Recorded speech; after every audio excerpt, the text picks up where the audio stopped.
Now on BBC Two and also on the BBC HD channel. How's your team got on? Here's Mark Chapman with the final score.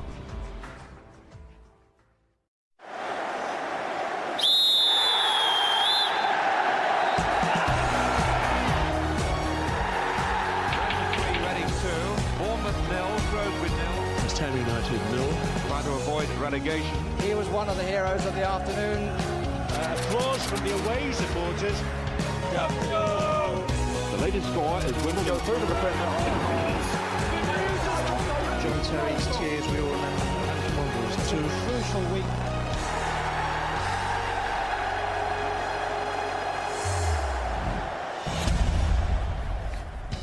Welcome to Final Score. It's a cold afternoon, but these two smiling faces will warm any heart. Smile, Garth, please. Garth, Crooks and Steve Claridge are with me. We'll go around all the games in the Premier League very shortly. Some surprising scorelines in the 3 o'clock games, but let's start with the lunchtime kickoff. It was at Old Trafford. Manchester United beating Liverpool by 2-1, although I have a horrible feeling that isn't going to be the story for the next 24 hours. Here's Jonathan Pearce. Manchester United 2, Liverpool 1. 2 Wayne Rooney goals in the first 5 minutes of the second half. Won it for United, who topped the table, if only for a day. But if Liverpool started the second half poorly, they ended it strongly, with Luis Suarez scoring and nearly equalising. He lit the fuse to a tinderbox affair by refusing to shake the hand of Evra pre-match. He thundered the ball away angrily at the end of the half. There was talk of scuffles in the tunnel at the break, but within 2 minutes of the restart, United let their football do the talking for them. Wayne Rooney hammered in from 3 yards out as Jordan Henderson deflected a right-wing corner across. Exuberant United celebrations brought angry scenes again. The clubs may well want to draw a line under a sorry affair. The players and fans clearly can't. United 2, Liverpool 1. Here's what's going on elsewhere in the Premier League this afternoon. Yakubu's goal in his first game after suspension has set Blackburn on their way to an emphatic victory over their fellow strugglers QPR. Stephen Nzonzi and Nedemanu's own goal getting the others. It's Bolton 1, Wigan 1. Mark Davis for Bolton cancelling out Gary Caldwell's first half header for Wigan. Everton are 2-0 up on Chelsea. Stephen Pienaar and Dennis Stracqualersi with those goals. Fulham are 2-0 up on Stoke. One of those was a debut goal by their Russian forward on his debut, Pavel Pogrebniak. Sunderland are Sunderland 1, Arsenal 1. James McLean gave the home side the lead. We will go to the Stadium of Light shortly. And Norwich have come from behind to lead at Swansea. Grant Holt getting a couple of those in the second half. Let's go straight to the Stadium of Light, where Arsenal have just equalised. Steve Sutton. Yes, they have, and it's come from substitute Aaron Ramsey. He shot from just outside the D of the penalty box. It hit one post, bounced along the line and in off the other post. Ramsey was only on because moments before that, Per Mertesacker had gone off on a stretcher. Now, that was bizarre in itself because it was Mertesacker who led to Sunderland's lead in this game. He was chasing back towards his own goal with the ball at his feet. He was being run down by James McLean, and then for some inexplicable reason he seemed to get tangled up in his own feet. There was nobody near him. He went down. McLean ran onto the loose ball and rifled it into the net. Mertesacker stayed down. He had to be stretchered off. On came Ramsey, and Ramsey's equalised 1-1. Arsenal back on level terms in the north-east. Chelsea have to go some to do the same in the north-west. Naz Premji. They certainly do, Mark. Everton 2, Chelsea 0. They lead here, the Toffees, through first half strike from Stephen Pienaar, gifted to them really from a wayward Jose Bosingwa throw-in. And just moments ago, Phil Neville won the ball back, played in Landon Donovan. His reverse ball through to Dennis Stracqualersi. What on earth were the Chelsea defenders doing? It was static defending from Chelsea, and Stracqualersi finished past Peter Cech with aplomb, and the home fans went absolutely wild. Chelsea in a whole heap of trouble, and I think their substitute Florian Malouda could well be coming off here.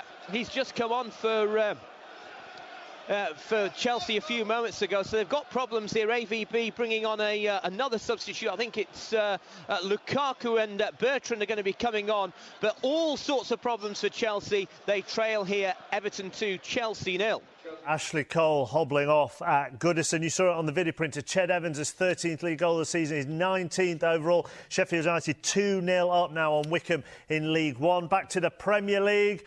I wonder if there are a few nerves around Ewood Park now. James Mason. I think there are, Mark. It's like Rock's Drift, a scene from Rock's Drift here with the Blackburn Rovers players defending for their lives as QPR look for a second, and it's not given because in the last 5 minutes or so, Jamie Mackie coming on as a substitute for Mark Hughes' men have pulled one back. They do still trail Blackburn Rovers 3-1, 3 first-half goals doing the damage. Yakubu returning from a 3-match suspension. He turned Anton Ferdinand of the edge of the box before firing low past Paddy Kenny for the first. Stephen Zonzi made it 2-0 before Junior Hoylett added a third with a deflected shot in time added on. But QPR, to their credit, have been a side transformed in this second half, pushing forward as they would do at 3-0 down. And Jamie Mackie's goal with 15 minutes left has added an extra dimension to this game, but Blackburn Rovers lead 3-1 at the moment. Paul Gallagher's second of the afternoon means Leicester lead Cardiff by 2 goals still. Queen of the South are going to have a gap of 5 points over Ayr at the bottom of Scottish Division 1 if they hold on in that game. Stephen Simmons with the goal. Mark McGee is still on for a 100% record as Bristol Rovers manager. It'll be 3 wins out of 3 if they beat Morecambe. Scott McLeish means they're 2-0 up there. It was 1-1 last time we were at the Reebok in the Premier League between Bolton and Wigan. Not anymore. Steve May. No, Wigan have re-established their lead here. James MacArthur has just scored his second goal after a deflection off the goalkeeper, and that really has turned this match round, because before that, after Bolton had equalised, it was very much Bolton on top. The game started with Wigan going in front 2 minutes before half-time through a Gary Caldwell header from a corner. Owen Coyle using all his substitutes by midway through the second half. Tunkai coming on, Klasnic and Mayachi, who's on loan from Arsenal, making his debut for the club. Mark Davis, one of the players that stayed on, came up with a shot out of the blue, really, from 20 yards straight into the top corner.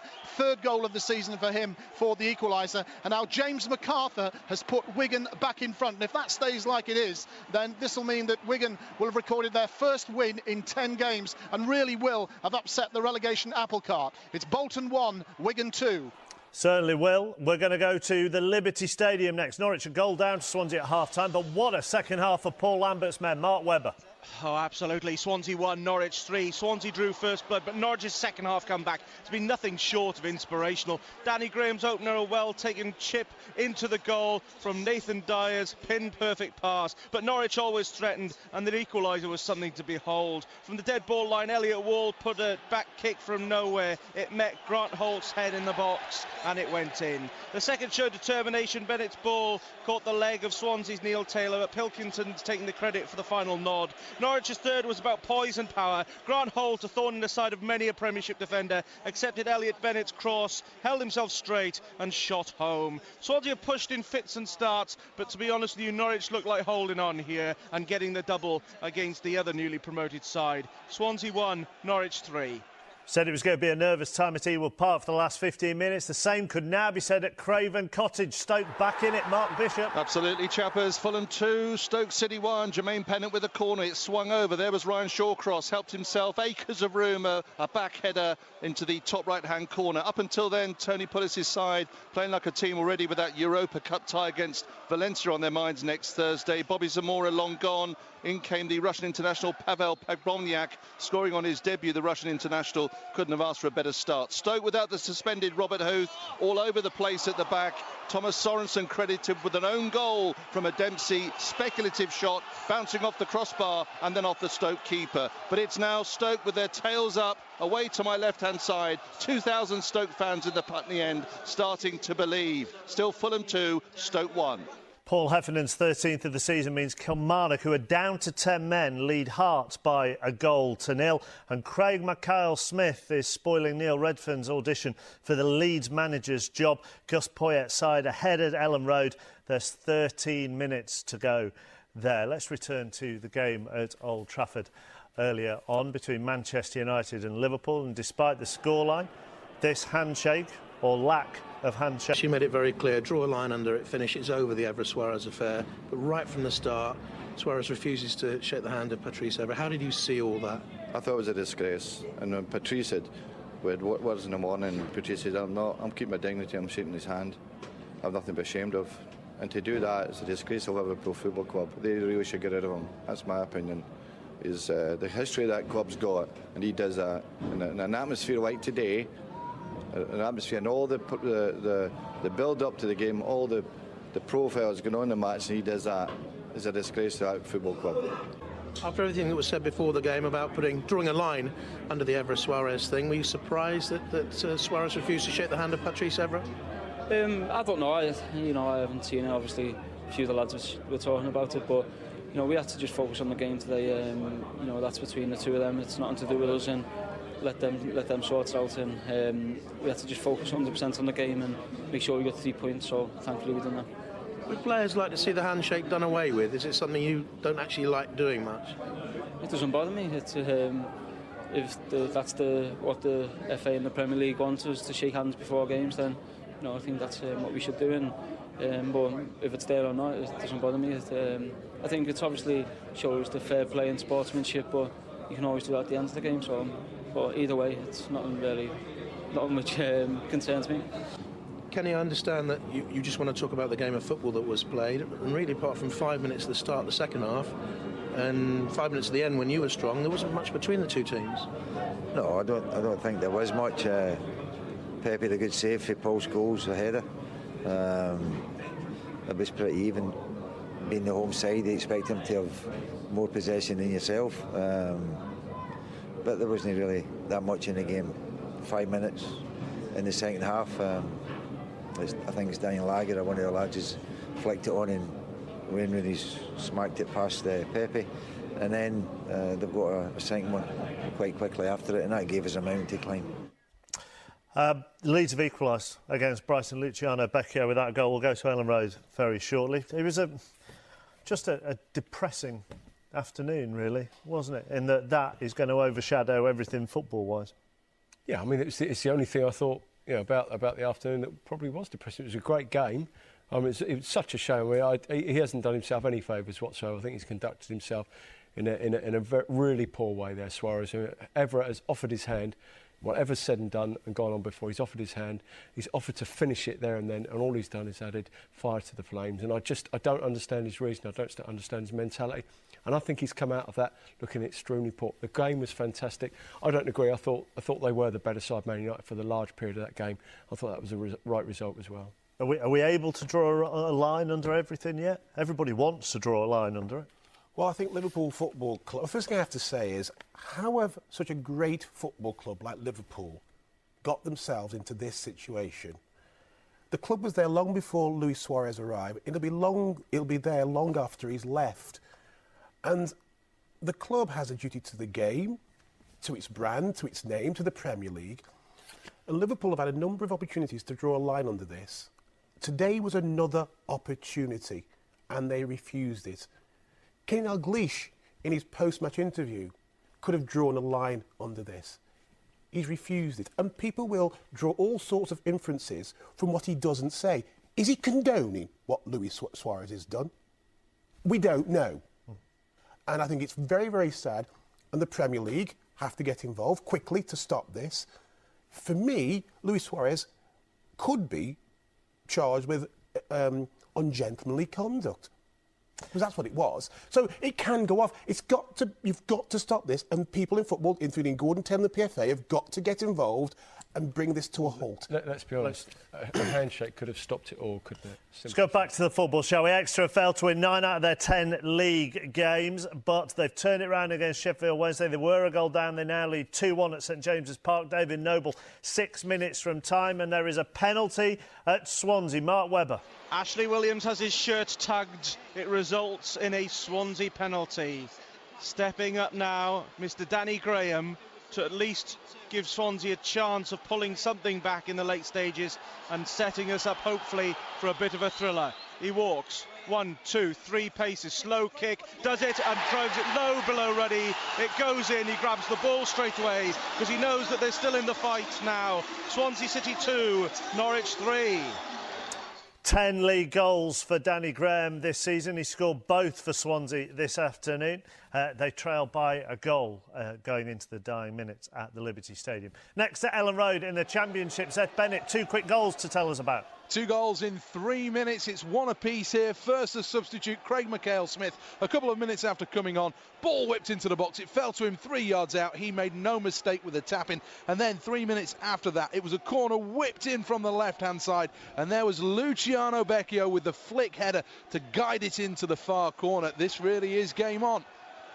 The leaders of Scottish Division 2 march on. Cairn and Beatley, the bottom side of that division, Stirling by 4 goals to 1. Mark McKenzie with their 4th. To Ivan Gaskell at Leicester, where you're in for an exciting closing few minutes. Yes, but it really shouldn't have been. Leicester are really comfortable. 2-0 up here. It's been a game of spot kick goals, and they've all been really well taken. Paul Gallagher is actually on a hat-trick for Leicester, and he certainly supplied them with a 2-0 lead that they look more than value for. They'd had all the decent chances, a fine penalty just before the break, and a fantastic 25-yard free kick midway through the second half. But then after an almighty scramble in the Leicester City penalty area, the first of the afternoon, because it had been one-sided really, Whittingham stepped up and slotted home his penalty. So 2-1, Cardiff haven't really been in this, but they're in it now with 8 minutes to go. West Ham are the leaders of the Championship. Their game at Peterborough called off because of the weather, so a chance for Southampton to close the gap today. Tony Lockwood. And they're going to do that with 5 minutes remaining, Mark. No way back, surely, for Burnley. It's Southampton 2, Burnley 0. A very impressive first half showing from Nigel Atkins' side. Ahead inside, 10 minutes through Adam Lallana's perfectly placed header. And when Ricky Lambert chipped the ball into the path of Billy Sharp on his home debut, the unfortunate Burnley defender Ben Mee put through his own net. It would have been worse, but for Dean Marnie's goal line headed clearance, Southampton may have been off form of late. Nothing wrong with this performance. Southampton 2, Burnley 0. Ipswich against Middlesbrough got underway this afternoon. It lasted 36 minutes at Portman Road, and then the referee called it off because of the state of the pitch. His decision prompted by an injury to Ipswich's Ibrahimo Sonko, who we think has damaged or fractured a rib after falling on the pitch. He took the decision, did Dean Whitestone, and Steve Claridge.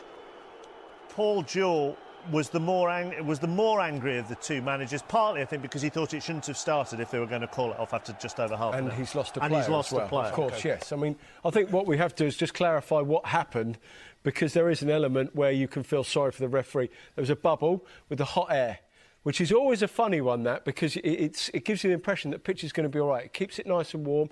And so as you take that off, all of a sudden, with the conditions like they are, and it's that cold, it instantly starts to freeze. That's obviously what's happened in this game. So it's given them a false sense of security in a way. And then as soon as that bubble comes off, I don't see what the referee can do about that, other than just see how it goes. He's looked at that and gone, that's dangerous.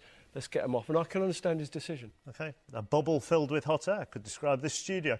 Andrew James at the City Ground, Nottingham Forest, Watford. Oh, I'm glad you said that and not me. Chappers, Forest 1, Watford 1. Forest going in front through Gareth McCleary. The first goal in 8 League and Cup games here at the City Ground from Nottingham Forest. But Watford got level right on the stroke of half-time in the first half. Troy Deeney. And since then, Forest have had 3 great chances, all falling to Chris Gunter. But he hasn't been able to take any of them. Pre-match, a marvellous 1 minute's applause observed by both Forest and Watford fans in memory of the Forest owner Nigel Doughty, who of course died a week ago this very time. So Forest 1, Watford 1, the latest at the City Ground.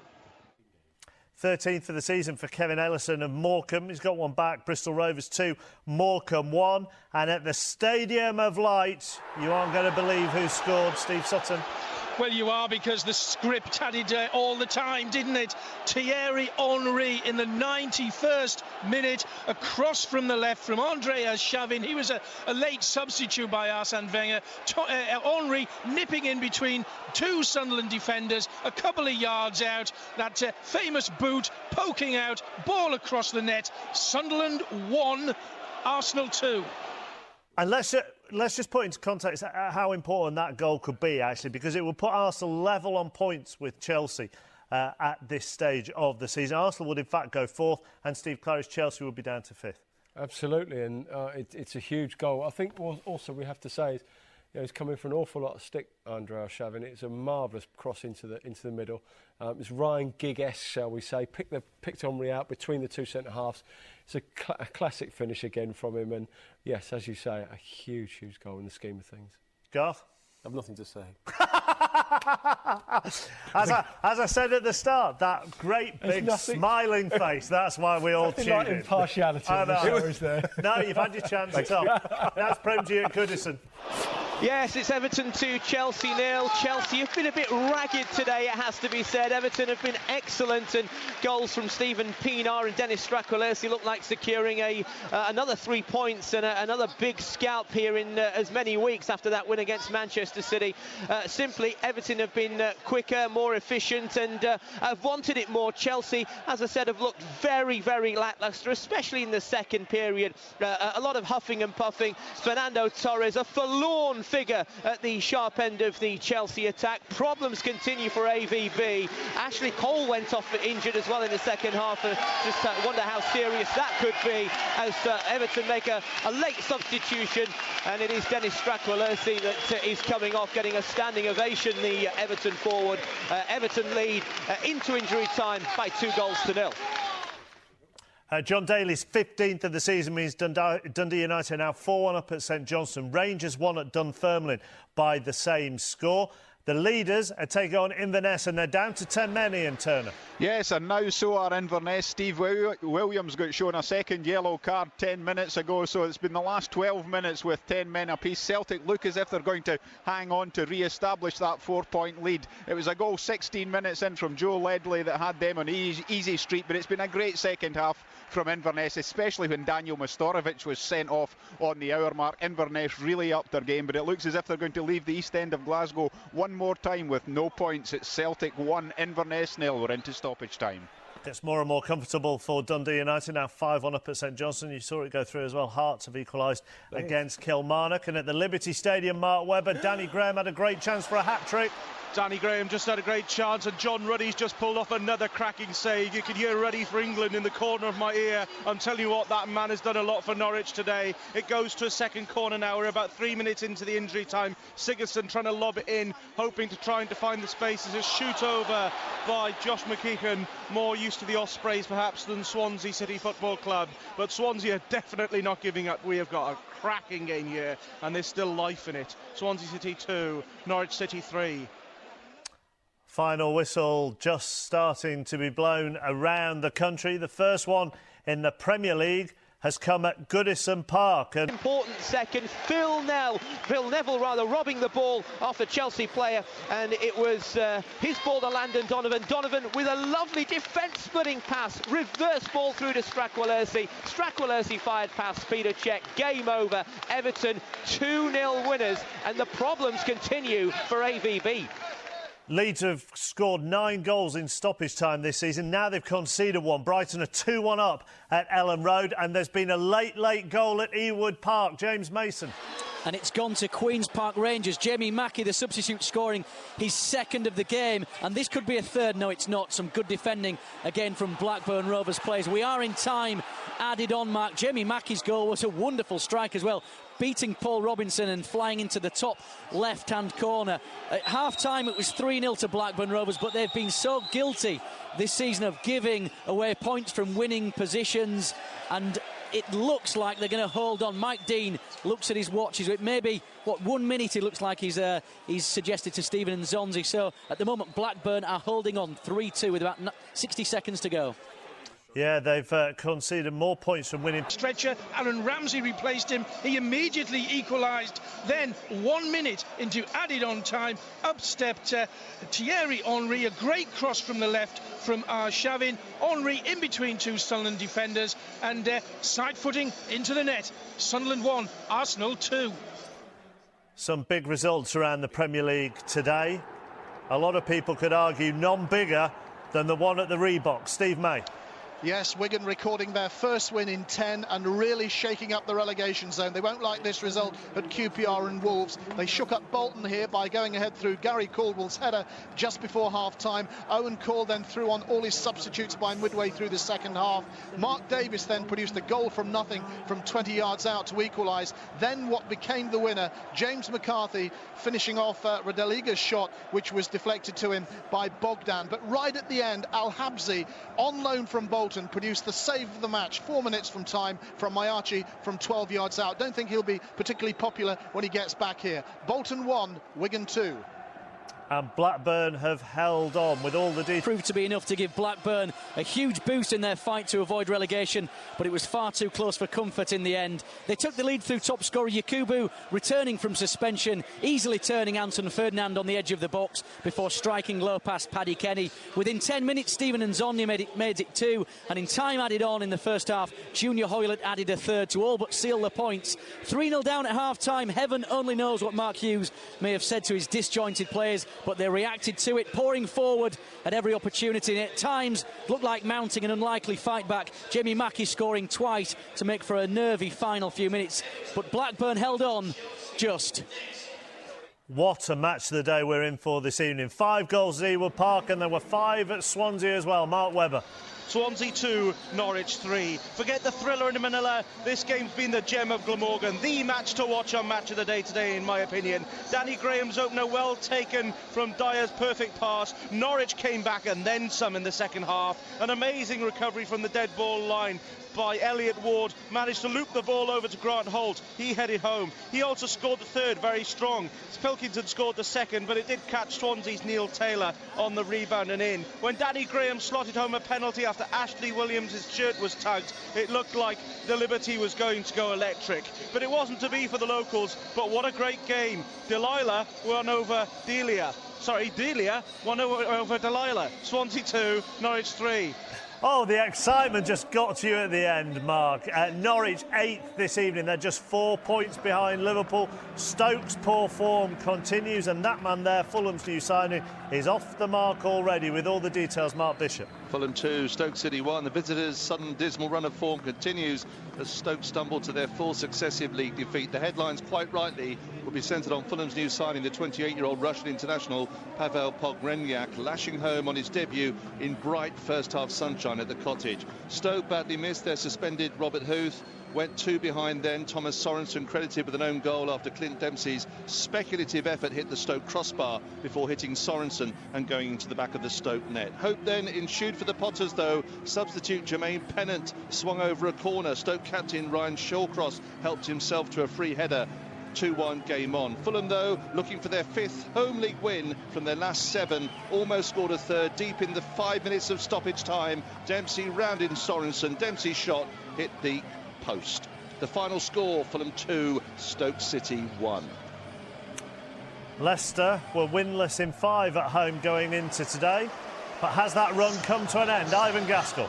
Yes, this a trend-reversing afternoon. Cardiff had been unbeaten in 9 away league games, that stretching back to October, and as you rightly say, Leicester hadn't won a league game in front of home fans since November. You felt something had to give, and it duly did. Gallagher with 2 fine spot kick and then a dead ball free kick from 25 yards out. Looked to have settled it. That was midway through the second half. But then Leicester, in the freezing cold afternoon air, made their supporters sweat. Whittingham with a penalty at 13 minutes from time. But really, Leicester were always in control, and they saw it home. 2-1.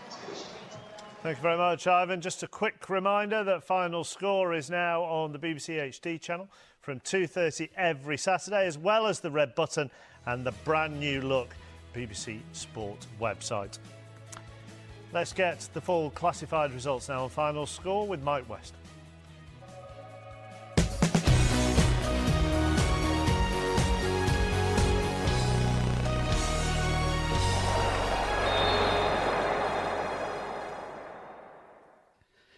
Beginning with the Barclays Premier League, Blackburn Rovers 3, Queen's Park Rangers 2, Bolton Wanderers 1, Wigan Athletic 2, Everton 2, Chelsea 0, Fulham 2, Stoke City 1, Manchester United 2, Liverpool 1. Sunderland 1, Arsenal 2, Swansea City 2, Norwich City 3. And the game between Tottenham Hotspur and Newcastle United, an evening kick-off at 5:30. In the Empire Championship, the match between Barnsley and Birmingham City, game postponed. Blackpool against Portsmouth is an evening kick-off at 5:20. Crystal Palace against Doncaster Rovers, match postponed. Hull City 3, Bristol City 0. The game between Ipswich Town and Middlesbrough was abandoned after 37 minutes because of a frozen pitch. The score at the time, Ipswich 0, Middlesbrough 0. Leeds United 1, Brighton and Hove Albion 2. Leicester City 2, Cardiff City 1. Millwall 0, Derby County 0. Nottingham Forest 1, Watford 1. The game between Peterborough United and West Ham United, match postponed. Reading 2, Coventry City 0. And Southampton 2, Burnley 0. In the Empire League 1, just 3 results today. Exeter City 2, Sheffield Wednesday 1. Hartlepool United 0, AFC Bournemouth 0. And Sheffield United 3, Wycombe Wanderers 0. The remaining 9 fixtures all postponed. A similar story in Empire League 2 with 3 results today. Bristol Rovers 2, Morecambe 1. Hereford United 1, Cheltenham Town 1. And Torquay United 1, Shrewsbury Town 0. In the Blue Square Bet Premier, just 1 game survived the weather today. It finished Stockport County 2, Newport County 2. The Clydesdale Bank Scottish Premier League. Celtic 1, Inverness Caledonian Thistle 0. Dunfermline 1, Rangers 4. Hibernian 0, Aberdeen 0. Kilmarnock 1, Hearts 1. St Johnstone 1, Dundee United 5. And St Mirren 0, Motherwell 0. On to the Iron Brew Scottish Division 1. Ayr United 1, Queen of the South 1. Dundee 2, Hamilton Academical 2. Greenock Morton 0, Falkirk 0. Livingston 3, Partick Thistle 1. And Raith Rovers 1, Ross County 1. The Iron Brew Scottish Division 2, Albion Rovers 1, East Fife 1. Brechin City 1, Airdrie United 1. Cowdenbeath 4, Stirling Albion 1. Forfar Athletic 2, Arbroath 4. Stenhouse Muir 1, Dumbarton 2. And the Iron Brew Scottish Division 3, Alloa Athletic 0, Berwick Rangers 1. Annan Athletic 1, Elgin City 1. Clyde 3, East Stirlingshire 0. Peterhead 1, Stranraer 1. And Queen's Park 5, Montrose 0.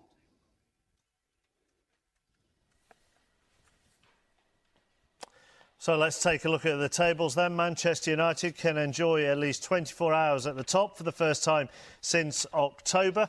Their City rivals visit Aston Villa tomorrow, while Spurs will have their say on the title race when they host Newcastle in less than half an hour. Arsenal edge out Chelsea in fourth by virtue of having scored more goals. Newcastle, though, could end the day above them. Wigan remain bottom, but they're now only a point adrift of the team they beat, Bolton.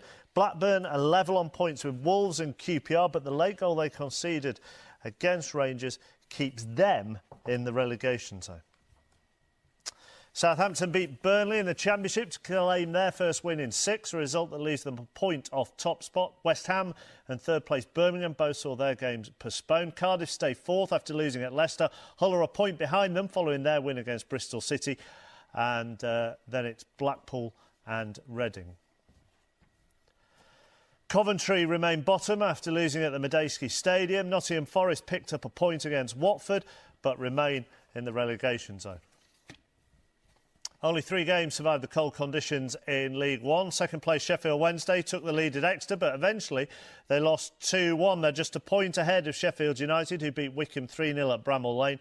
Bournemouth just outside the playoff positions after their draw at Hartlepool. Not surprisingly, very little's changed at the bottom, but that win for Exeter means they are 5 clear now of the relegation zone. As far as League Two's concerned, just 3 games took place. Cheltenham replaced Crawley at the top, despite being held at Hereford. Torquay have gone 4th after beating Shrewsbury, who dropped to 6th. And that draw for Hereford leaves them 4 clear of the relegation zone. Today's other game saw Bristol Rovers beat Morecambe, both sides in mid-table. Only 1 game in the Blue Square Bet Premier survived the wintry conditions. It didn't affect the top half of the table. So on to the bottom half. Newport County missed the chance to climb out of the bottom 4, drawing 2-2 at Stockport, who remain 2 points above the relegation zone. And in the SPL, Celtic beat Inverness 1-0 despite playing the last half hour with 10 men.